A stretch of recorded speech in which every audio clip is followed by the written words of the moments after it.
This video is about creating a new document in Google Sheets. The first step in doing so is to sign in to your account by pressing sign in. If you have existing accounts that it remembers on your machine, you'll just click there, and if it's retained your password, you can use that, or of course type it in.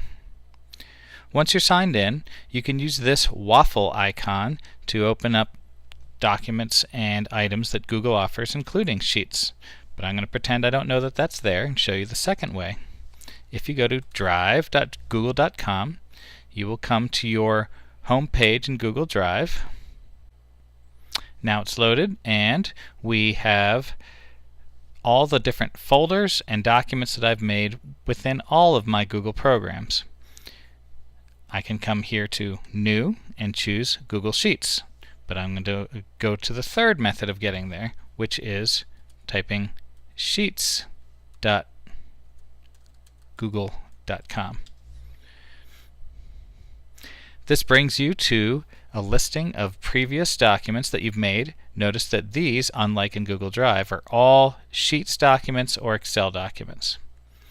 And they also give you a choice of templates in case there's one of these that you'd like to use to shortcut making an attractive looking Google Sheets document. But I'm going to go ahead and press the blank spreadsheet. As soon as you arrive, you should give a new title because it is automatically going to save this, so we might as well make it titled appropriately. How about Sheet Example 1? And now, when we're done, we will be able to return to Sheets, and Sheet Example 1 will be at the top of the list. Let's re-enter it. And once you're in, you have your normal rows and columns and tools that you would have common to other spreadsheet programs. This is just web-based, so you can access it from anywhere that you have your login information and internet access. Let's go ahead and put some basic labels in. Let's make a name column, and let's make an age column, and let's make a favorite colors pair of columns. And let's make up a few people's names. I'm going to go with Jeff, Sue, Bob, and Sandy. And let's say they're 18, 23, 16, and 20. And let's just make some colors up. Red, blue, yellow, green, and let's give each of them two of them. How about red and blue, blue and green, yellow and green, and green and orange. Okay, so one of the reasons you would use a Google Sheet is to retain information and keep it organized, which this will do. Another one is that you can format it to look a certain way. So I'm going to do some very basic formatting here. The rule is with formatting, highlight first, then tell it what you want it to do.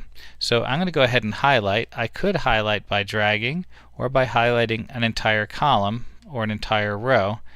But I want to be very careful with this. I'm going to do one cell at a time. And up here you have text color, and notice that by hovering over each tool I can see what the tool does. And fill color, that's what I was looking for.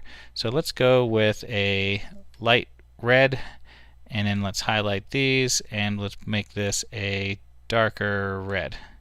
And here we will give it a light green, and for these I will give it a darker green, and for these I'm going to make a light blue, and for these I'm going to make it a darker blue.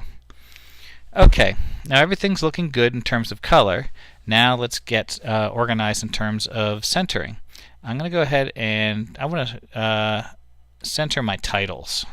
So I'll go ahead and highlight all of my titles, and right here is a formatting tool which I can use to center these. Now everything looks good here except for the fact that favorite colors is aligned over one of its two columns.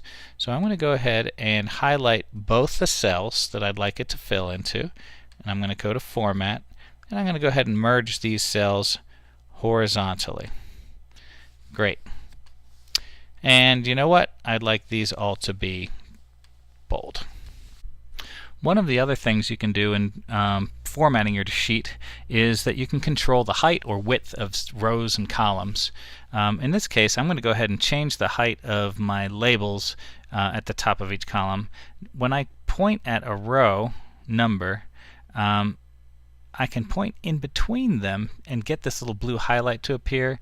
And let's go ahead and drag that row to be twice as tall now. That looks good. Now the benefit of this is you've got a larger area to work with. Let's go ahead and fill that area differently by highlighting my labels, and I'm going to come over here to the vertical alignment and center it. Well, with all this room, let's raise our font size up to 14 too, and then click out of the cells to deselect. Otherwise, the next thing you do will affect the highlighted area. That looks great. Let's go ahead and highlight a group of cells. I'm dragging from A1 to D6, and let's go ahead and center all of those with horizontal alignment. Good. I can also control the width of my columns. I can do it individually like I did before by pointing in between and just dragging to make it as wide or as narrow as I wish. I think I'd like a uniform width to these four columns, so I'm going to highlight all four of them, and by dragging the width for any one of them, all four cells get the same treatment. So now I can play with it until it looks like the way I want, and that does look good. Another thing you can do is to add borders. Borders can be useful if your color layout is not going to come out onto your printout. For example, if you're going to be printing this onto a black and white copy.